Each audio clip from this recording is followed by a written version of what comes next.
দেখবেন এখন সমাজে এমন নেতা হয়েছে, এরা নেতা হওয়ার আগে ছিল ভিখারি, আর নেতা হওয়ার পরে হয়েছে কোটিপতি। হ্যাঁ না? না জোর করে আওয়াজ দিয়ে কথা বলো ভাই, আছে না? নবী বলছেন 3 ব্যক্তি আল্লাহর জান্নাতি। কই ব্যক্তি? 3 ব্যক্তি। নাম্বার 1, 1 নাম্বার যে ন্যায়পরায়ণ নেতা। এখন সমাজে বিচার ঠিক হই? টাকা যেদিকে বিচার, জোর করে বলো, সেদিকে। ওমরে ফারুক একদিন একটা ঘোড়া কিনেছে ইহুদির কাছ থেকে। ঘোড়া কিনে নিয়ে চলে এসছে। ইহুদি এসে বলছে ওমর, ওমর বাড়িতে ঘোড়াটা নিয়ে এসছে, ঘোড়াটা জমিনায় পড়ে গেছে। মন দিয়ে শুনবে কিন্তু। ওমর বলছে আমার টাকা দে, ঘোড়া লে। বলছে না, টাকা তো আমি নিয়ে নিয়েছি, ঘোড়া দিয়ে দিয়েছি, তুমি তো তখন ঘোড়া ভালো ছিল। ওমর ফারুক বলে চলো তোমার বিচার হবে। বিচার করবে কে? কাজী সুরাই। ওমরে ফারুকের বিচার করবে। বলছে ঠিক আছে চলো। ওমরে ফারুকের মুখ থেকে কথা শুনে কাজী সুরাই বলে ওমর, আজকের দিনে বিচারের রায় তোমার বিপক্ষে যাবে। কার বিপক্ষে? ওমরের বিপক্ষে যাবে। ওমরে ফারুক বলে ঠিক আছে চলো তোমার বিপক্ষে। ওমরে ফারুক রাজদরবারে চলে গেলেন।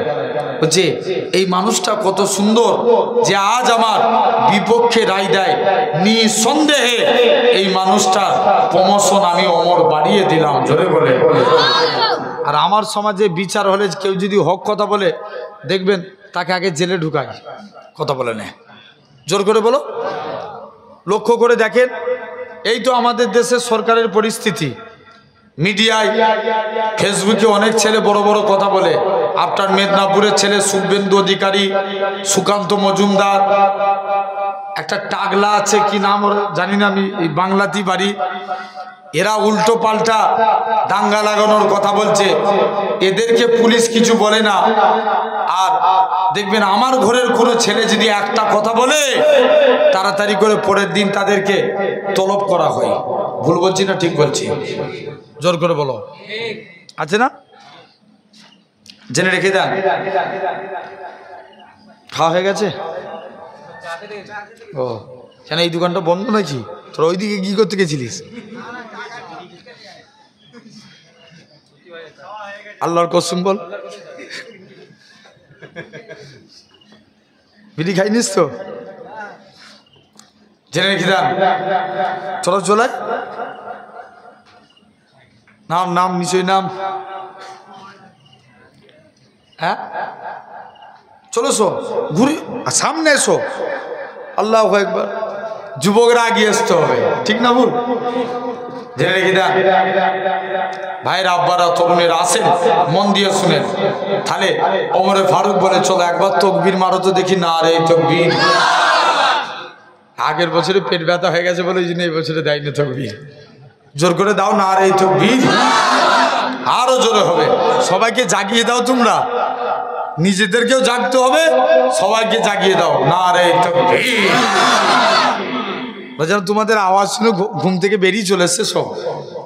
জেনে রেখে দেন ভাইয়ের আব্বারা তরুণেরা, ওমরে ফারুক তার প্রমোশন বাড়িয়ে দিলেন। তাহলে দেখেন, নেতা হতে গেলে 1 নাম্বার, নবীর একজন সাহাবী ছিলেন, নাম আবু সাঈদ। কি নাম বললাম?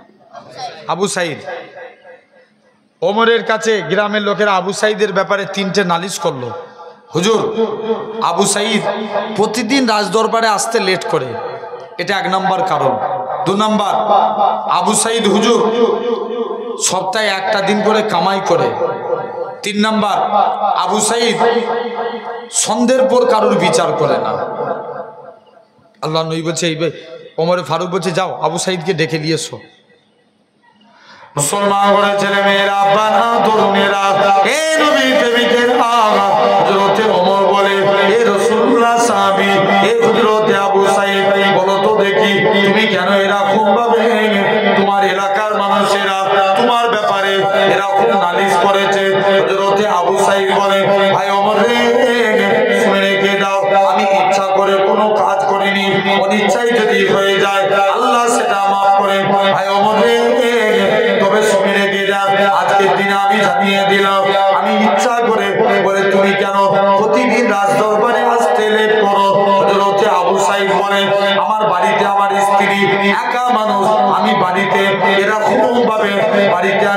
স্ত্রীর সঙ্গে মাঝে মাঝে কাজে হাত লাগাই, এই জন্য আমার আসতে দেরি হয়ে যায়।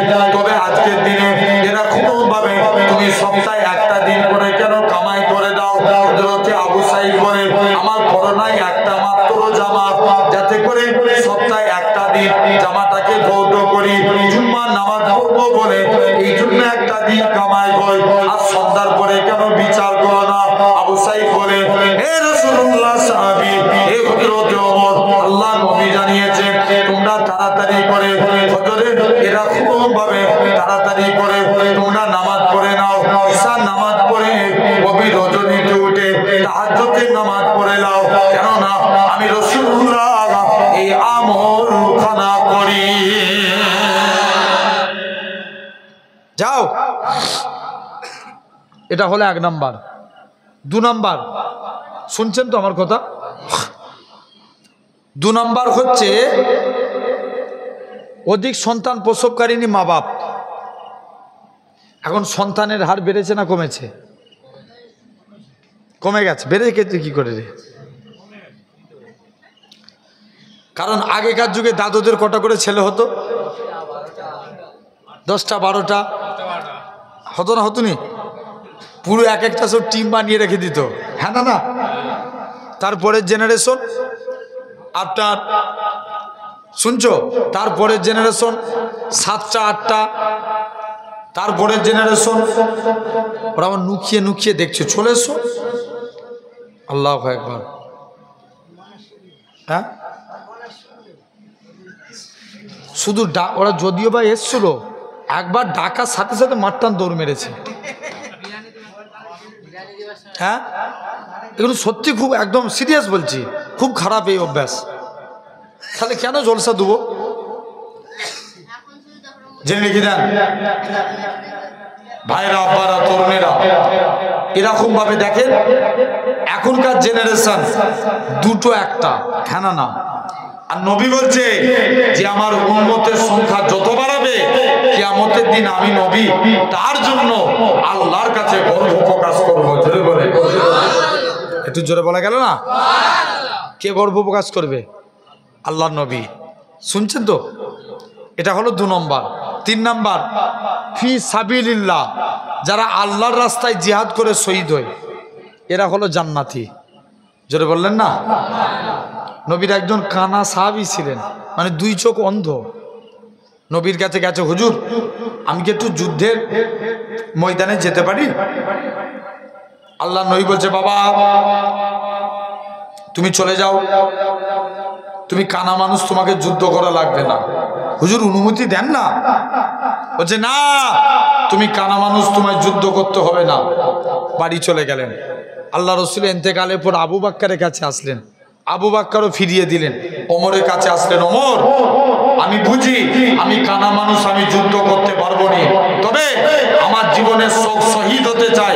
আমি কানা মানুষ, ইসলামের পতাকা নিয়ে দাঁড়িয়ে থাকবো, মক্কার কাফেররা আমাকে লক্ষ্য করে তীর ছুঁড়ে ছুঁড়ে মারবে, আমি আল্লাহর নবীর সাহাবী, কিয়ামতের দিন আল্লাহর জান্নাত পেয়ে যাবো। জোরে বলে, একটু চিল্লে বলা গেল না? কিভাবে? জোরে বলো না। জান্নাত পেয়ে যাবে। আরে যুবক শুনছো তো? তাহলে এই কাজ তোমাকে আমাকে করা লাগবে, মন দিয়ে শুনবেন। এটা হলো 3 নাম্বার। তাহলে আল্লাহ আমাদেরকে অধিক গুণে ভালোবাসে। বলেন ভাই, এই জায়গায় বসেছি আলহামদুলিল্লাহ। আমি প্রতিটা জায়গায় গিয়ে বলে থাকি, ওয়াজ শোনার জিনিস না বুঝার জিনিস? যে বুঝার জিনিস। বুঝলে আবু বাকার, আর না বুঝলে বলো না ইলিয়াস, আবু জেহেল। আমরা কার দলে থাকবো? আবু বাক্কারের দলে কারা? একবার হাত তুলে দেখাও তো দেখি। এরকম হাত তোলা মানে মুনাফিকির লক্ষণ। হাত বড় করে তুলো, তাকবীর দাও, নারে তাকবীর। আলহামদুলিল্লাহ। এই যে হাত তুললাম, এটা দেখলো কে? আল্লাহ। আল্লাহ এটা যদি কবুল করে নেয়, জানবেন কিয়ামতের দিন এটাই নাজাতের জন্য কাফি হয়ে যাবে। তাহলে ওয়াই তো বুঝার জিনিস বললেন।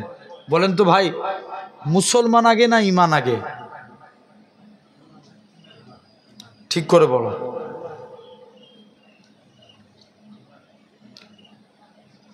জি, ইমান আগে না মুসলমান আগে? ইমান আগে। ইমান না থাকলে মুসলমান?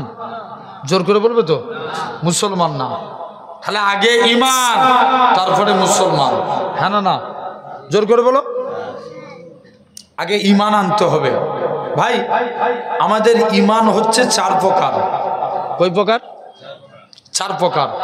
1 নাম্বার ইলমুল ইয়াকিন, জ্ঞানের দ্বারা ইমান। কিসের দ্বারা? জ্ঞানের দ্বারা।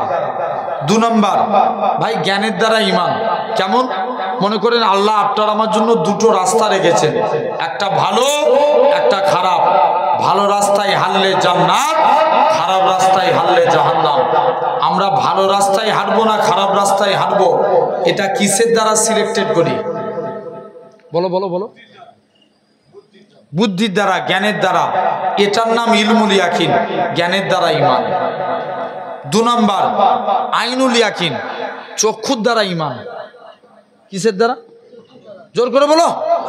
চোখের দ্বারা। ভাই বলো তো, অনেক চোর চুরি করে, চোরের কপালে কি আল্লাহ চুরি করা লিখে রাখে?